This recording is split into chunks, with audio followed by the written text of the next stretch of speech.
जनप्रतिनिधि साँच्चीकै तपाईँ जनप्रतिनिधि हो? वडा अध्यक्ष हो, जनताले जनप्रतिनिधि नै हो, वडा अध्यक्ष हो। वडा अध्यक्ष हुन हेर्नुहोस् त, वडा अध्यक्षको मतलब के हुन्छ? वडामा जाने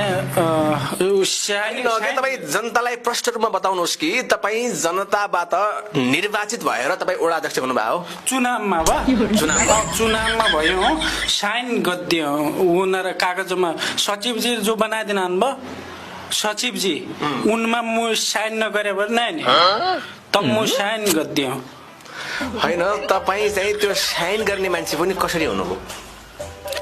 चुनावमा भयो काल सहयोग गर्यो, बरु उहाँका धामकाल कति गर्यो, मुही बनाउनु पर्थ्यो। गाउँमुडीको जान्ने बुझ्यो, उहाँतिर देख्यो मुही हो के गाउँमुडी।